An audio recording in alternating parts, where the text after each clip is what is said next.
Thank you for having me. Javier Farfan.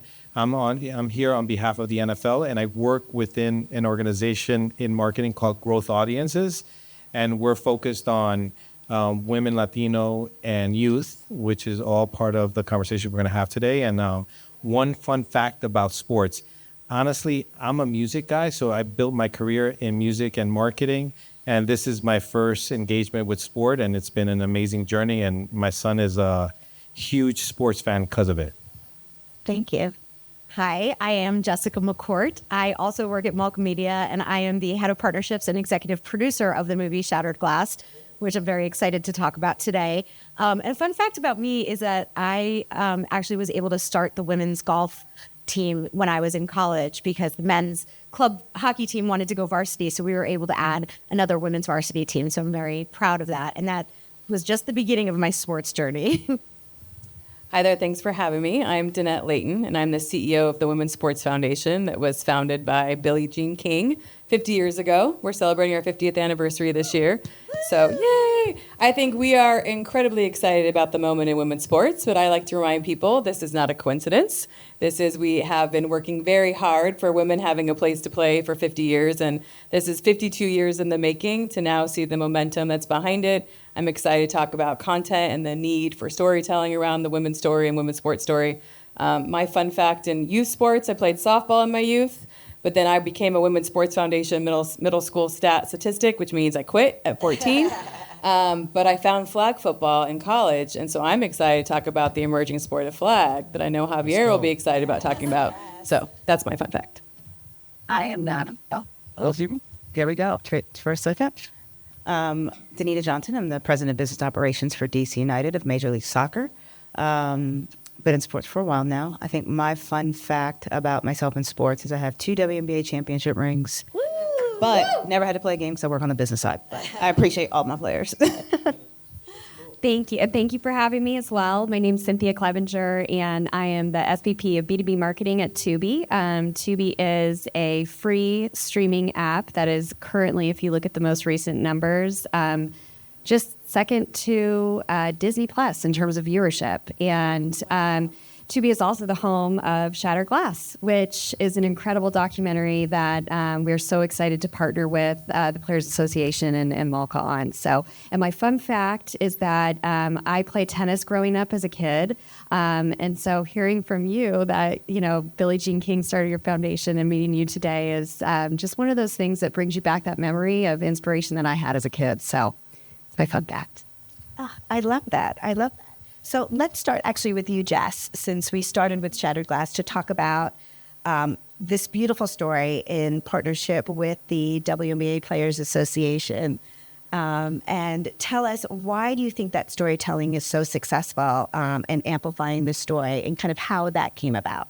Absolutely. I think it's partially storytelling, but I think in the climate that we're in around women's sports, it's women telling women's stories about sport. And I think we had a really different perspective because we had a whole female staff working on the documentary and a lot of female executives like Tubi and Cynthia and Nicole that supported us. But I think telling stories is the way that we're going to be able to educate people on what is happening in women's sports because it's exciting. And I think that there's a group of people that really understand that and are champions for it. But there's a vast majority of the population that needs kind of the 101 and they need the information because they might not go out and find it on their own. So I think being able to talk about women and their lives and what makes them who they are, it is not what just happens on the court. They are whole people that we need to really talk about in a different way than we talk about men in men's sports. You know, that's great. And I think one of the things that I learned about Shattered Glass is how quickly we came to market with that story. And I think really taking advantage. I know at Malka, one of the things we believe is the best stories never wait. And I think that's really important, especially with changing culture and being on the pulse of make sure you're not missing the moment and you're taking advantage of the momentum. And I think you're so right. And I just want to put in this little tidbit. My friend Terry Jackson and I have been talking about this for years. And the fact that we started this 2 years ago and everybody's like, oh, it's great timing. And it's like, well, no, we knew that this was a story 2 years ago and we started talking about it 2 years ago. So the fact that it came out during this timing is wonderful. But like there was a lot of thought put into this, into telling the story and why we wanted to tell the story. Great, thank you. So Danette, I have a question for you. Why is it important that brands are kind of buying in to support these stories and these opportunities? Well, I think what's so interesting about women's sports, and so I've been in this business a long time. So prior to being in a foundation, I ran a WNBA franchise. I have one ring on the business side, Sacramento Monarchs. I have one WNBA ring.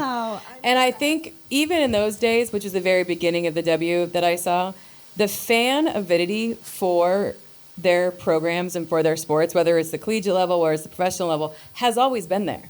And I always saw a fan base wanting to be loyal to the brands that supported them.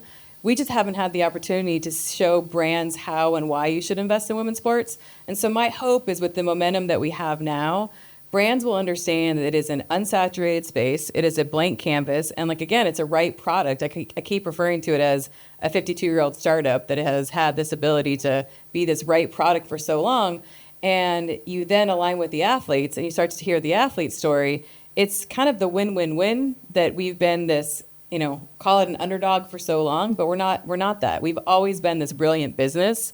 It's just time for people to see it. So I'm really excited about the fact that we have this momentum, but I can't encourage brands enough to understand the importance of investing in it.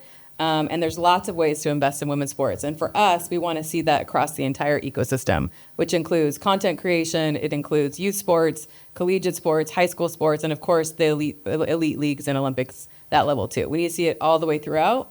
And I think it's the next place to be if you're a brand. You should be in this space. Yeah, I mean, and the viewership is showing it. I'm fascinated, Danita, with you being on the business side of it and what that has been like, especially with all of the awareness and support with women's soccer and that momentum growing. What are the challenges that you are facing from that perspective? And what are some of the learnings that you can share with us?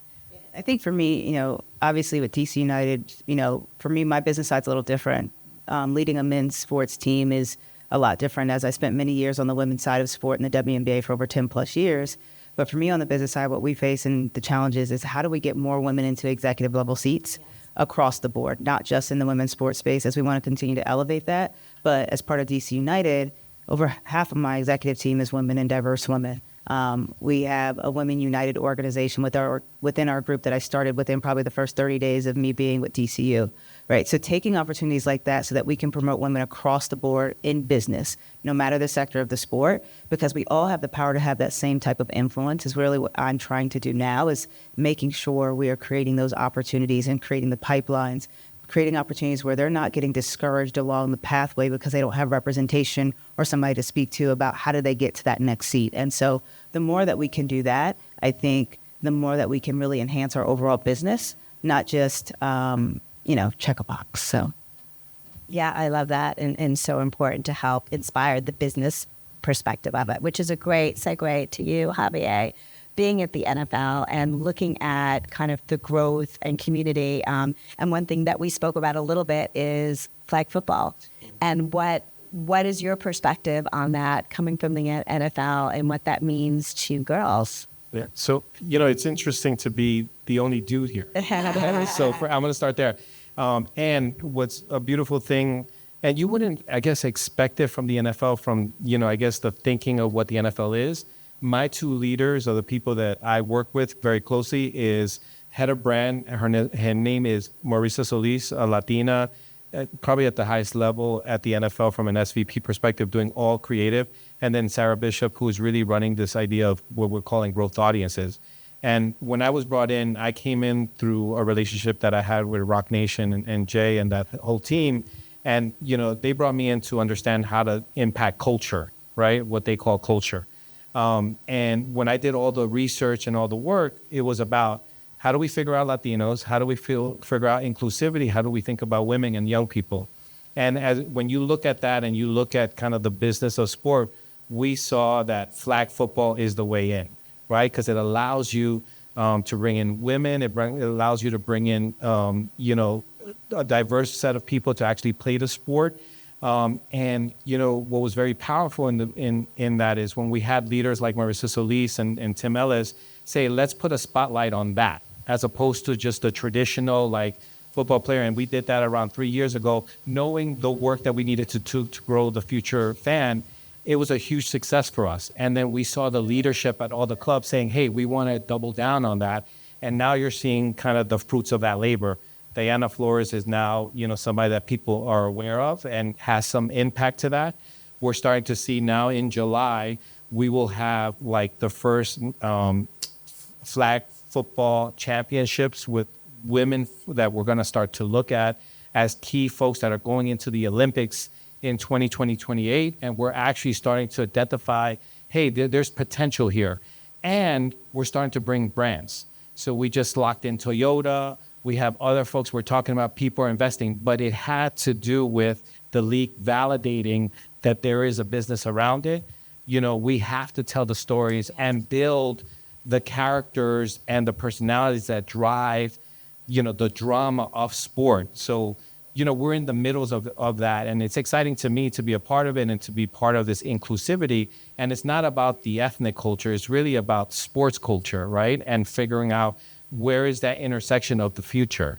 Yeah. I don't know if I answered your question. No, but it's fascinating. I do feel like the storytelling, especially since we're talking about a younger demographic, I think that's going to be critical on, how that trickled down, Danette, with women and girls, and bringing that in and making sure that we tell the story and make it inclusive and open our arms and, bring that next generation to play. So I think the brands are going to be an important part of working with the leagues to make those stories happen, to kind of create awareness that this opportunity exists. Yeah, it fuels the conversation and the legitimacy of the sport, right? Yeah. So we have to have that trifecta: the sport, the brand, and then the actual operations behind the game. Yeah, and it's a perfect segue to you, Cynthia, of being at Tubi, of being an advocate on telling stories, of making space to tell these stories. So I'd love to hear a little bit about. Yes, I mean, I think exactly what you were saying about the personalities behind these, the stories behind these. Shattered Glass, yes, is about incredible athletes, but it's also about mothers. It's about partners. It's about working women who are building their lives for themselves. And it's about, yes, the challenges that they face and in the career path that they're in and in the organizations that they're in, be that having to fly out of the country in order to, supplement their pay. And so I think that's why when my boss, Nicole Parlapiano, who's the CMO of Tubi, talked with Jess and you all at Malka, she was like, we need to have this on here immediately. This is, we over-index, we do some testing, we very much over-index in young women as well from a viewership perspective. But I think that the younger generations care so much more about the individuals. I even see my son, he loves Aaron Judge, but he hates the Yankees, right? Yeah. You know what I mean? I'm like, how can you do that? I mean, he doesn't hate them. Actually, he kind of likes them, but he's, we're in San Francisco. He's a Dodger. Anyway, but I do think that, that is how people are connecting with individuals. Also, people are making themselves, much more available to have a peek into their daily lives across their socials. It's this concept of mass intimacy that now exists that I think is so meaningful. And that part that you said about connectivity to people, right? Regardless if I've played basketball as a child or not, but I see something about a player that I resonate with as a mom who, went through IVF, it's really powerful connections, and it gets you to care, and it gets you to think a lot differently about it from a deeper emotional level, and brands should be tapping into that. That's why it's more meaningful. It's not necessarily just about, putting your logo up on somewhere. It's about really being a part of these teams, being a part of these players, and it's to your benefit, right? Can I just say one thing to that? Because I completely and wholeheartedly agree with you.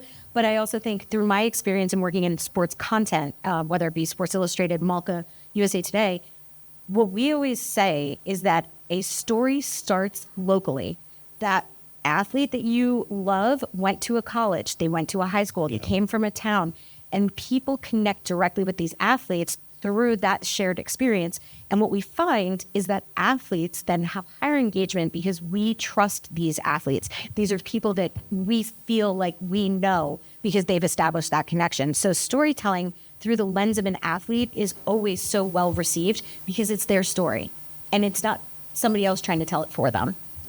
I would say, the success that we've been having at the NFL, has to do with that intimacy that you're talking about. I mean, everybody talks about Taylor Swift, but it gave an inside look to what's going on. And me falling in love with a sport, and I wasn't a sports dude, it's the characters that I actually meet in that and understand those stories from their high school to their college to the struggles of just being an athlete is pretty amazing. And then the wags with the fashion. I'm like, The lifestyle, the swag I was side of like, it is... I'm like, and Erin Andrews too made some jackets, and I'm like, those are the things, and at Tubi especially, that intersection between sports and culture is what people care about. That is what they want, and I love the live action. Everybody wants to watch the game, but we have so much more opportunity than that, which I think is really incredible. And I think you said, it's very funny, I worked at Rock Nation as well. Okay. But I think having come from that culture and also working in sport, the one place that we always said was the intersection of sport, culture, content, like you're bringing everything together. Super Bowl. Yeah. It's got a brilliant halftime show. It's got the live game action. It's got the branding and the commercials, and like making stories more about encompassing all of that, because it is the intersection of where that happens, I think, is where the brands can get really excited about how they can talk to their consumers. But the irony of this has been women's sports forever. Yes, it is. I think that's the part that for me, for all of us, that I've been in this industry for a very long time. I'm not going to date myself, but the reality is this has been women's sports. I mean, it has been about culture. It has been about advocacy. It has been about amazing, authentic individuals, great storytelling, everything that everyone's, and for me, I think for all of us, it's like, welcome to the women's sports party. Everybody's welcome, and there is a plenty of space at the table. And I think that's the part that we want to be really inclusive in understanding brands and others, but this is what women's sports has been, and it's fantastic. Well, so done. Yep. Yeah. Oh, go ahead. No, what I was going to say, I think social has helped us unlock that. That's one. And the other piece is like the swagger, at least on the flag football side, that women bring to the actual sport is so appealing. Like just the way, the look, the lifestyle. The draft, the WNBA draft this year. Are you kidding? That's what I'm saying. Like, unbelievable. And a flag football piece is like you were saying, just the next. And I know you're excited. You were saying you're super excited about that, right? I just like sports. A sport like flag is emerging because it can grow really fast for girls, and we care about the whole ecosystem, but a sport that can really be an access point for girls to play, that doesn't require a lot of barriers, it's very easy equipment, everybody should have facilities, it has the NFL behind it. I think flag will be a remarkable sport for girls, so we're really excited because it's going to get more girls playing, which is what we want, because we know when girls play, they lead and society wins. I'm very big into Danita's camp. We know that, we all say the stat, 94% of C-suite women played sports, with over half of them playing in college. We want more women leaders, not just in the sports business sector, but in every vertical of business. So that to us is very important for why girls need to keep playing. Yeah, absolutely. Danita, do you have Oh, no, I'm good. Okay. I mean, the only thing I would add to that is just I think you're talking about it, right? So I think right now what's happening is everybody's investing for women's sports at a high level. I just want to echo what you're saying. In order to have the next generation of female athletes, we have to invest in our young women. Yes. So creating access to play and equal play opportunities for young women is so critical for this to keep moving in that direction. When we watch what's happening, whether it's the NCAA Final Four, what's happening in the space of volleyball, hockey, other sports surrounding young girls, surrounding women, how are we now just thinking about that next level of play for those young girls to start earlier, to have fair access to play through all communities? Because once we start to do that, we're going to breed better athletes, right? So if we're doing that, and they're going to be in a good situation when they get to that college level and they get to that pro level, we're going to be able to build more. And so I just think it's really, really critical as brands are starting to invest at the higher level for women. We also need to be thinking, and this is where I think teams and organizations such as ourselves, as DC United and others, have an opportunity. When we're doing brand partnerships, a lot of our partnerships are not only inclusive for our players or the top tier of our area of our business or promoting DC United's name, but most of them are connected back to some type of youth program that creates access to play. And the more that we do that, we're kind of trying to close that gap a little bit when it comes to our youth. Yeah, 100% agree. It is about. Can I just take her with me on? Go. No, I was going to say, I want to take Danita with me talking about everything. But I think it's really important to understand in women's sports, the whole ecosystem is connected. And a lot of people don't realize that. Youth to high school to college to the elite side. Again, we wouldn't be here if it wasn't for that piece of legislation. So brands need to understand how to intentionally invest in every area. And there are parts of that ecosystem that are being threatened right now. Collegiate athletics is in a very different spot than what it was in. So you need to pay attention to those women's sports at those levels. And it's not as simple as you need to know that you want to invest in South Carolina women's basketball or you want to invest in Nebraska women's volleyball. It needs to be paid attention to at every level because everything is a little bit different. And sometimes we make it hard for brands to understand how to invest in women's sports. And we want to help you know how to navigate that because we need more of them. I also think, to both of your points, because I think they're very great points, is when things happen like Nebraska volleyball selling out a football stadium to watch their game, we, as people who have access to media platforms, need to be telling that story and shouting that from the rooftops. Yes. Because if we don't, it's a missed opportunity. And that is something that was so special, and I don't think we paid enough attention to it. Yeah, I think this is where the storytelling and where we are telling the stories is so important.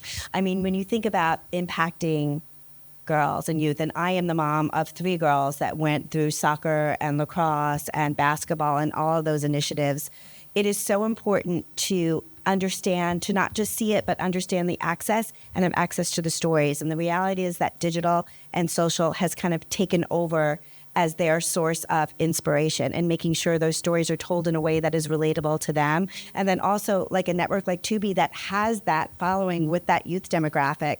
I mean, when I told my girls about Shattered Glass on Tubi, like they right away, went, watched it. It was accessible. I think the accessibility thing is huge, right? So Tubi is a 100% free platform, right?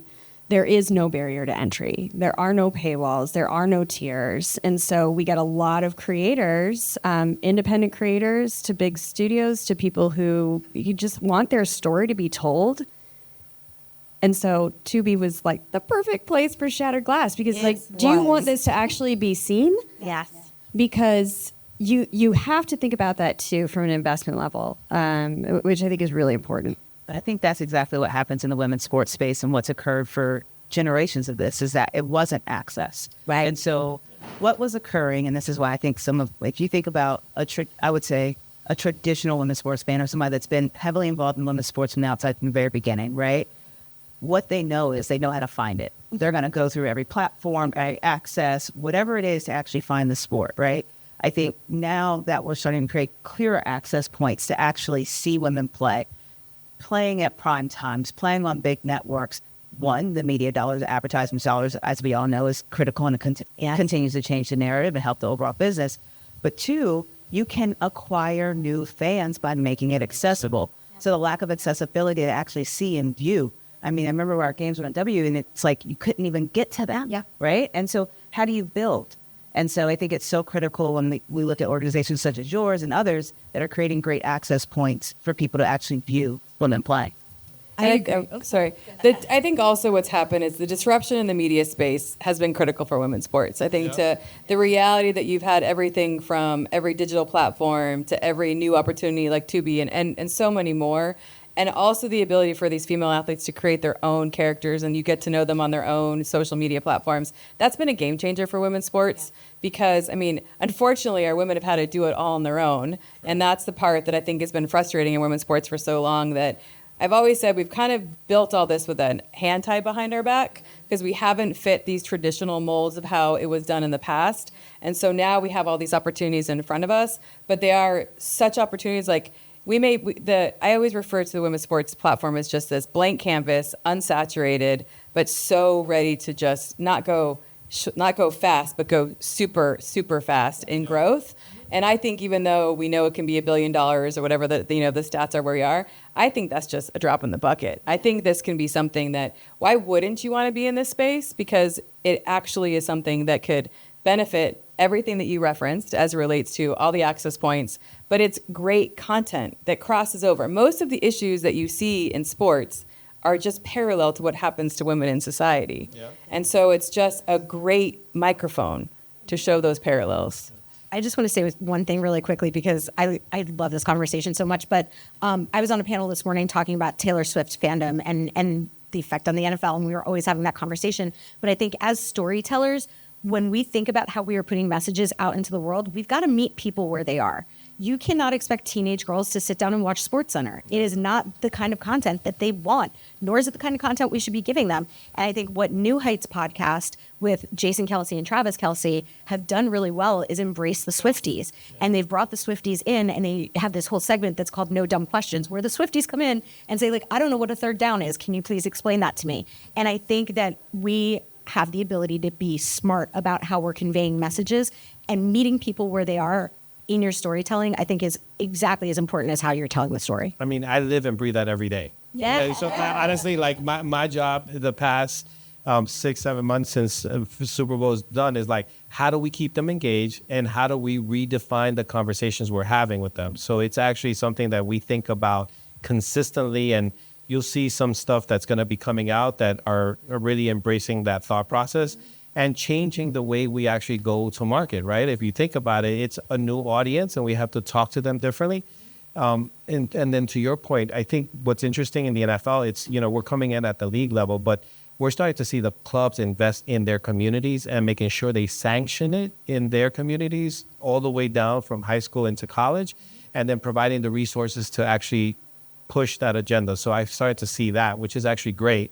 But I think what is missing, which I've seen starting to happen, but I'm not saying that NFL needs to do this or they will be doing this, but it's more about just overall, we have to also educate the young ladies, young women, on how to become a platform themselves. There's the decentralizing of the media to that persona, and they've done a good job. But how do you do that? How do you monetize that? How do you create brands within that infrastructure? And we started doing that with our NFL players. How do we take it down to that level? Because they're going to grow their business with us if we do that right. You probably have perspective on, at the college level, that's so important, and who is teaching these women that are coming up through high school sports and college sports how to build their own brand. We could spend 2 hours talking about the college model. You're welcome. There's a lot going on in college. I think the one thing that you have to also recognize, and this is something that it's important to me, is that you also have to remember where they are in their life cycle. A lot of them are kids, so you have to remember they're kids. You have to remember the pressure that's on them as elite athletes going to play at a Division I level and then going above. So it's also a timing. My hope is that all of them can be surrounded with tools and education and the right people to help them through all that, because they're becoming younger and younger. They're creating these platforms for themselves, right? They have to. And so you just want to make sure it's done as well and right as can be, and you help them through and provide the right education so they can also, and I think for those that are fans, I think this is the hard part that I have, and we all see it. Remember that these athletes are young people for the most part, and don't forget they're human beings. And I think that's the part where I really want to see more content, and I think that's what I'm excited about, to see more content around women athletes and women's sports in general, is they're humans. And they're playing a game that they love, and they're elite, and they excel at it, and it's unbelievable, but they're humans. And the work, the hard work, I mean, every athlete from high school to college to professional, the sacrifices, the commitment, and it's so inspiring, and we can't forget that. They are sacrificing and thinking and working so hard and so dedicated and so inspirational, as I said, and they are kids and they need our support, and no one's perfect and everyone makes mistakes. And what can we do as a community of brands, as the Women's Sports Foundation, to support, to lift, to be there, to help? Because it can be overwhelming.